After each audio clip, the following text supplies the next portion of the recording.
Akar permasalahan tentang fanatisme yang kebablasan itu kan yang harus diperbaiki.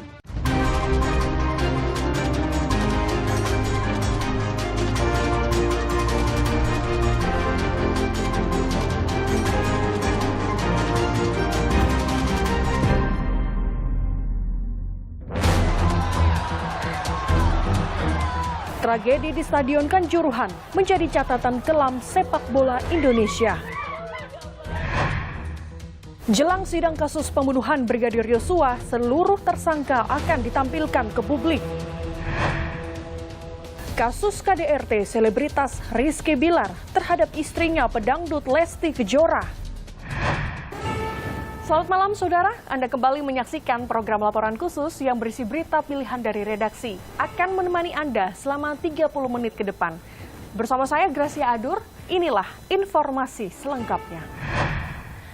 Saudara, tragedi di Stadion Kanjuruhan Malang, Jawa Timur menjadi catatan kelam sepak bola Indonesia. Ratusan nyawa melayang. Menko Polhukam membentuk tim gabungan independen pencari fakta dan meminta Polri untuk melakukan tindakan hukum. Sorotan lainnya, jelang sidang kasus pembunuhan Brigadir Yosua, pelimpahan tersangka serta barang bukti dilakukan pada Rabu esok. Seluruh tersangka akan ditampilkan ke publik.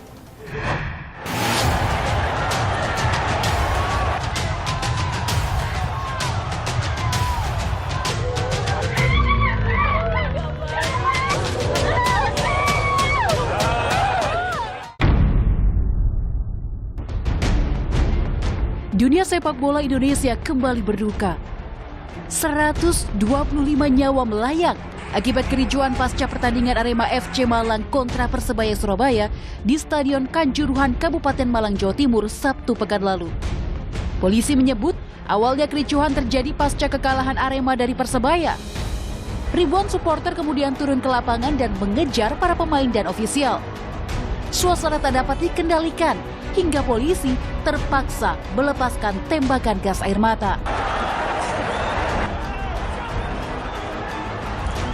Pengamanan melakukan upaya pencegahan dan melakukan pengalihan supaya mereka tidak masuk ke dalam lapangan kejar para pemain. Dalam prosesnya itu untuk melakukan upaya-upaya pencegahan sampai dilakukan gas air mata. Pihak Rumah Sakit Umum Daerah RSUD Kanjuruhan mengungkap, trauma, terinjak, serta sesak napas di tengah kerumunan dalam stadion menjadi dugaan penyebab para supporter Arema kehilangan nyawa. Hingga Minggu malam, 125 orang meninggal dunia, 21 orang mengalami luka berat, dan 302 orang mengalami luka ringan. Korban luka-luka masih dirawat di beberapa rumah sakit di Kabupaten dan Kota Malang, termasuk di RSUD Saiful Anwar milik pemerintah Provinsi Jawa Timur. Sementara, sejumlah jenazah supporter telah dipulangkan ke berbagai daerah di Jawa Timur.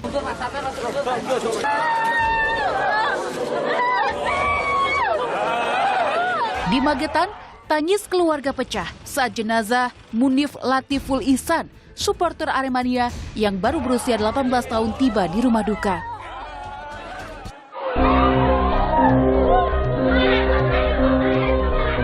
Begitu pula keluarga Faikotul Hikmah, supporter wanita Arema atau Aremanita asal Jember. Keluarga tak menyangka kecintaannya terhadap sepak bola justru jadi pengantar ajal Faikotul. Menko Polhukam Mahfud MD telah membentuk tim gabungan independen pencari fakta yang terdiri dari pejabat kementerian terkait, organisasi profesi olahraga sepak bola, pengamat, akademisi, serta media massa. Sementara untuk jangka pendek, Menko Polhukam meminta Polri untuk melakukan tindakan hukum. Adapun tugas atau langkah jangka pendek diminta kepada Polri agar dalam beberapa hari ke depan ini segera mengungkap pelaku yang terlibat tindak pidana. Sebelumnya, melalui akun Instagramnya, Mahfud sempat menyoroti keamanan pertandingan di dalam stadion. Mahfud menulis, aparat telah mengusulkan pertandingan digelar sore hari dan jumlah penonton menyesuaikan kapasitas stadion yakni sebanyak 38.000 orang. Namun, usul tersebut rupanya tak dianggap. Pertandingan tetap dilangsungkan malam hari dan tiket yang dicetak jumlahnya 42.000. Sebelum pertandingan, Polres Malang memang sempat meminta Arema FC dan PT Liga Indonesia Baru (LIB) untuk menggelar laga pada sore hari dengan pertimbangan keamanan. Namun, Sekretaris Jenderal PSSI Yunus Nusi mengungkap pertandingan akhirnya tetap digelar malam hari berdasarkan kesepakatan antara PT LIB sebagai operator pelaksana dan Arema FC sebagai panitia pelaksana. Tentu dengan beberapa persyaratan, salah satunya untuk tidak menghadirkan supporter lawan atau supporter tamu ke stadionnya, dan itu yang menjadi rujukan. Terbaru, Komisi Disiplin PSSI menjatuhkan sejumlah sanksi untuk Arema FC. Selain itu, Ketua Panitia Penyelenggara Arema FC mendapat hukuman larangan di sepak bola Indonesia seumur hidup. Dilarang menyelenggarakan pertandingan dengan penonton sebagai host, sebagai tuan rumah, dan harus dilaksanakan di tempat yang jauh dari home base Malang. Kemudian itu jaraknya sampai lebih kurang 250 km dari lokasi. Kedua, klub Arema FC dikenakan sanksi denda 250 juta. Selain dugaan kelebihan kapasitas dan jadwal pertandingan, penggunaan gas air mata juga jadi pertanyaan. Pasalnya, tindakan tersebut bertentangan dengan aturan Federasi Sepak Bola Internasional atau FIFA terkait keselamatan dan keamanan di dalam stadion. Peraturan FIFA tegas melarang polisi atau penyelenggara membawa dan menggunakan senjata api ataupun gas air mata. Kapolri Jenderal Polisi Listio Sigit Prabowo berjanji akan menginvestigasi proses pertandingan dan menjalankan audit internal terkait standar operasional prosedur penanganan kericuhan. Jadi misalnya kita untuk melakukan langkah cepat untuk melaksanakan investigasi gabung dengan Polda sehingga kemudian hasilnya bisa segera kita sampaikan ke publik. Imbas tragedi Kanjuruhan Malang, Kapolri Jenderal Listio Sigit Prabowo mencopot Kapolres Malang AKBP Ferli Hidayat dan Komandan Batalion B Pelopor Sat Brimopolda Jawa Timur serta 8 anggota polisi dari Satuan Brimopolda Jatim. Sementara itu, Panglima TNI Jenderal Andika Perkasa berjanji akan memproses pidana prajurit yang bertindak di luar kewenangan saat tragedi Stadion Kanjuruhan. Pasca tragedi Stadion Kanjuruhan, Presiden Joko Widodo memerintahkan PSSI menghentikan sementara kompetisi Liga 1. PSSI pun memutuskan untuk menghentikan Liga 1 selama sepekan ke depan.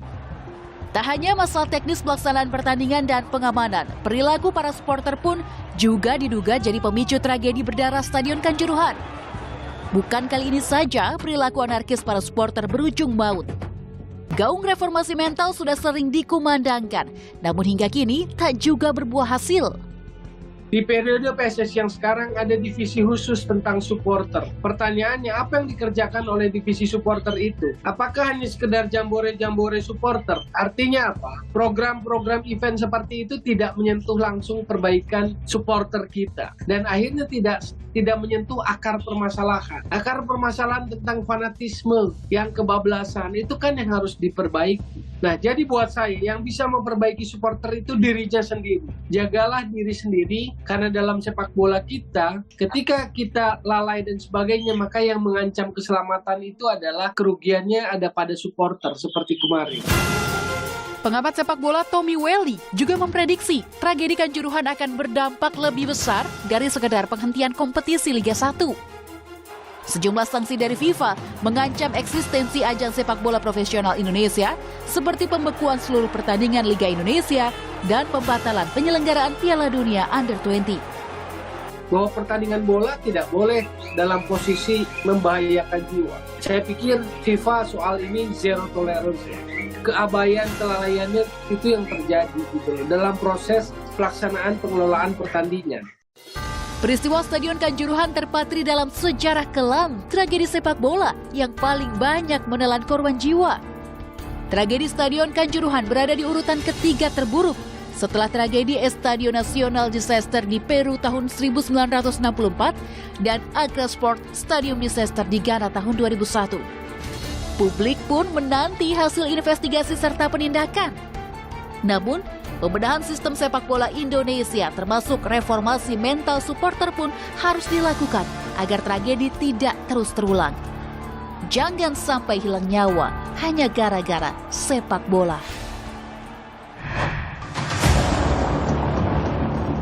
Berkas kasus pembunuhan berencana Brigadir Nofriansyah Yosua Huta Barat oleh mantan Kadif Propam Polri Ferdi Sambo dan kawan-kawan akhirnya dinyatakan P21 atau sudah lengkap pada 28 September lalu dan siap disidangkan. Kejaksaan Agung memastikan tahap persidangan tersangka Ferdi Sambo, istrinya Putri Chandrawati, bersama ajudannya Richard Eliezer, Ricky Rizal, dan sang sopir Kuat Ma'ruf akan segera dilakukan. Pemenuhan petunjuk melalui koordinasi dan konsultasi yang dilakukan secara efektif antara penyidik dan jaksa peneliti.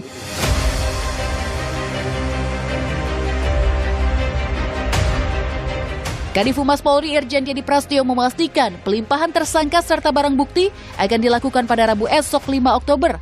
Seluruh tersangka kasus pembunuhan Brigadir Yosua Huta Barat akan ditampilkan ke publik. Jelang kasus Yosua naik ke meja hijau, Komisi Kejaksaan pun telah menyiapkan 5 orang komisioner hadir di setiap persidangan untuk mengawasi para jaksa. Sarana komunikasi yang digunakan para jaksa juga akan disadap guna mencegah intervensi dari pihak luar. Komisi Yudisial turut memastikan akan memantau proses penanganan kasus Ferdi Sambo secara hukum. Bahkan, Komisi Yudisial menggaungkan wacana rumah aman atau safe house kepada Mahkamah Agung untuk diberikan kepada para hakim yang menangani kasus Sambo demi menjaga keselamatan dan kemandirian hakim. Dijaga dari apa? Satu, dijaga dari intimidasi misalnya ya. Atau yang kedua, dijaga dari iming-iming. Penjagaan sidang kasus Sambo memang perlu diperketat dari berbagai aspek. Pasalnya, beberapa waktu lalu sempat muncul tudingan seorang yang disebut kakek asuh Ferdi Sambo akan menyelamatkannya dari jeratan pasal 340 KUHP dengan hukuman maksimal hukuman mati. Isu ini muncul setelah guru besar politik dan keamanan Universitas Padjadjaran Muradi menyebut akan ada pihak yang membantu Sambo. Karakter yang kemudian seolah-olah ingin menyelamatkan, tanda kutip minimal mengurangi hukuman dari total sangkaan hukuman mati dari yang bersangkutan. Sekarang itu adalah yang harus kita kawal betul adalah proses persidangan. Karena KKP ini punya peran misalnya nanti adalah membangun persepsi publik seolah-olah yang FS ini innocent dan sebagainya. Di tengah penantian sidang kasus terkait kematian Brigadir Yosua, dugaan konsorsium judi pun mencuat. Kepada jurnalis Kompas TV, Aiman Wicaksono, mantan bandar judi online membenarkan adanya praktik konsorsium judi online 303 yang melibatkan pengusaha dan oknum polisi. Anda kenal semua orang-orang di konsorsium itu? Tidak, hanya sebagian. Anda sempat membaca diagram Sambo? Baca. Apakah nama-nama tersebut yang Anda lihat berada di dalam konsorsium 303? Iya, benar. Ada. Anda yakin dengan jawaban Anda? Iya. Kenapa Anda bisa mengatakan itu? Ada salah satu mungkin yang pernah menghubungi Anda dari diagram itu? Iya, betul. Ada salah satu yang dari diagram itu menghubungi saya. Tapi pihak swasta ya? Iya. Bukan aparat oknum polisi misalnya? Aparatnya itu langsung. Aparatnya juga ada? Pernah menghubungi Anda di situ?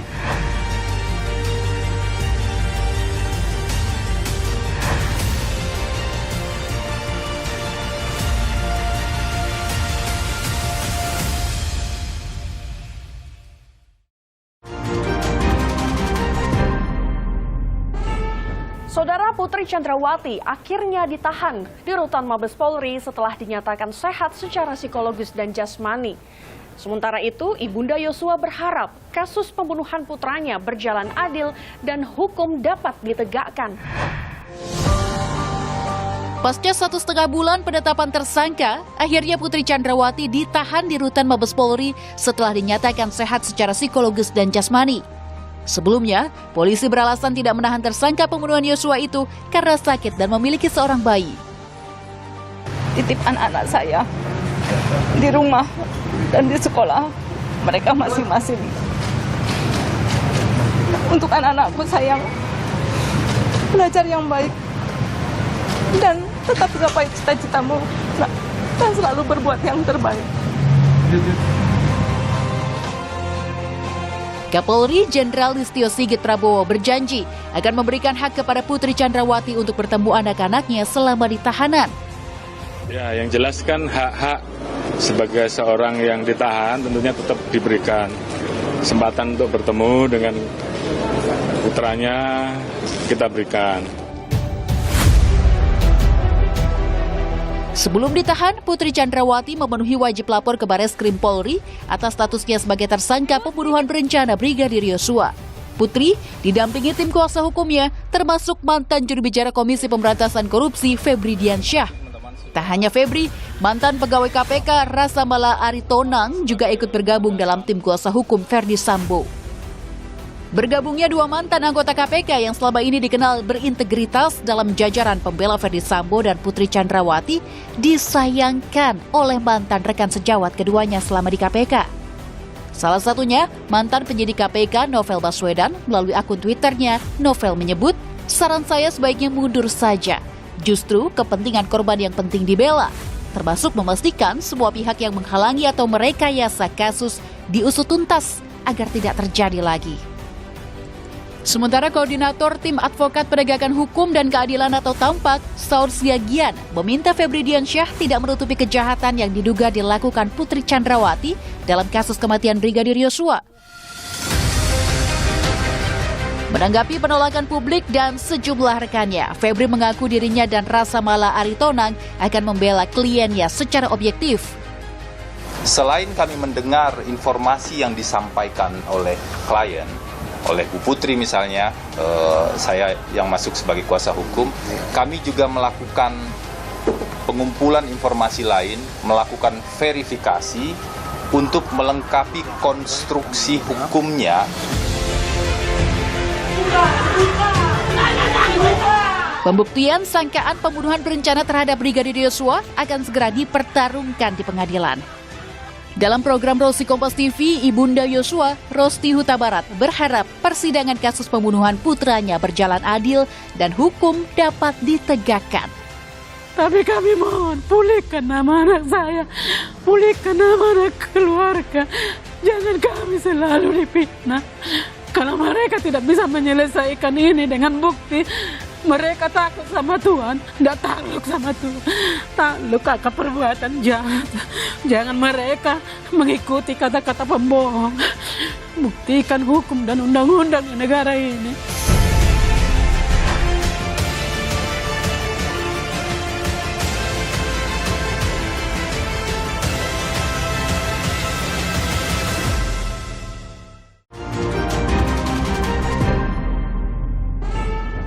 Saudara, kasus kekerasan dalam rumah tangga yang dilakukan selebritas Rizky Bilar terhadap istrinya pedangdut Lesti Kejora menuai banyak kecaman. Rizky terancam hukuman 5 tahun penjara dan dilarang tampil di layar kaca dan radio. Polisi telah mengantongi sejumlah barang bukti serta memeriksa 2 orang saksi dan segera memanggil Rizky Bilar selaku terlapor. Kamu tahu nggak ini ceritanya jualan kliknya apa ini aku baca di rumah apa artinya ini. Air mata, rasa kecewa, dan sakit hati ditumpahkan penggemar pasangan Leslar alias Lesti dan Rizky Bilar usai pedangdut 23 tahun ini melaporkan sang suami atas dugaan kekerasan dalam rumah tangga atau KDRT ke Polres Metro Jakarta Selatan pada Rabu 29 September lalu. Di mana dalam pemeriksaan kita temukan adalah bahwa adanya unsur kekerasan dalam rumah tangga yang dilakukan oleh terlapor. Berdasarkan keterangan Polda Metro Jaya, Rizky melakukan KDRT sebanyak 2 kali pada 28 September lalu yang terjadi pukul 1.51 dini hari dan 9.47 pagi waktu Indonesia Barat. Amarah Rizky naik usai Lesti meminta dipulangkan ke rumah orang tuanya karena menduga sang suami berselingkuh. Kekerasan pertama dilakukan dengan mendorong, membanting Lesti ke kasur, serta mencekik leher Lesti hingga terjatuh. Kemudian pukul 9 pagi, kekerasan kembali terulang. Rizky diduga menarik tangan Lesti ke kamar mandi dan membantingnya ke lantai secara berulang kali. Akibat kekerasan tersebut, Lesti mengalami cedera tangan dan leher bagian kiri dan melaporkan kasus dugaan KDRT tersebut ke polisi. Sebagai barang bukti dugaan KDRT, pihak kepolisian telah mengantongi visum 2 orang ART dan karyawan yang telah diperiksa sebagai saksi. Hingga kini polisi masih mendalami laporan dan akan segera memanggil Rizky selaku terlapor pada 6 Oktober mendatang. Sementara itu, Lesti masih menjalani perawatan di Rumah Sakit Bunda Menteng. Jika terbukti bersalah, Rizky terancam hukuman 5 tahun penjara dan denda 15 juta rupiah. Menurut Kabid Humas Polda Metro Jaya Kombes Endra Zulpan, tulang bagian leher Lesti bergeser sehingga harus dipasangi alat penyangga. Buntut dari dugaan KDRT yang dilakukannya, kini Rizky Bilar terancam dilarang tampil di layar kaca dan radio nasional. Komisi Penyiaran Indonesia atau KPI menilai pelaku KDRT seharusnya tak diberi ruang agar tak muncul persepsi bahwa KDRT adalah tindakan yang wajar. Tidak memberikan ruang kepada pelaku KDRT. Siapapun itu, kalau kemudian pelaku KDRT hadir di layar kaca, diberikan ruang menjadi pembawa program, pengisi program, ini akan menimbulkan perspektif di publik bahwa KDRT adalah hal yang biasa dan wajar. Tak hanya mendapat dukungan dari KPI, pedangdut yang kerap disapa Dede ini banjir dukungan moral dari kalangan selebritis hingga penggemar. Pedangdut Inul Daratista yang sudah menganggap Lesti sebagai anaknya sendiri ikut berpesan agar Lesti tak membiarkan Rizky menyakitinya. Selebritas dan warganet turut berlomba-lomba memberikan dukungan moral lewat kolom komentar di akun Instagram Lesti. Beragam komentar penyemangat tersebut seakan menyuarakan bahwa Lesti tak sendiri. Ironisnya, dugaan KDRT oleh Rizky Bilar terjadi sehari sebelum keduanya mendapat penghargaan Best Couple atau pasangan terbaik di Infotainment Award 2022. Kemenangan tersebut tak mengherankan, sebab Lesti dan Rizky memang terkenal mesra dan kerap menampilkan momen harmonis. Sayangnya, realita perjalanan cinta Leslar tampaknya tak seindah dongeng yang dipertontonkan. Informasi tadi sekaligus menutup perjumpaan kita. Situasi memang terus membaik, namun kita tetap waspada karena COVID-19 masih ada. Selalu pakai masker saat beraktivitas di dalam ruangan. Vaksinasi lengkap dan booster untuk perlindungan sempurna demi imunitas kita semua. Saya Gracia Adur, pamit undur diri, sampai jumpa.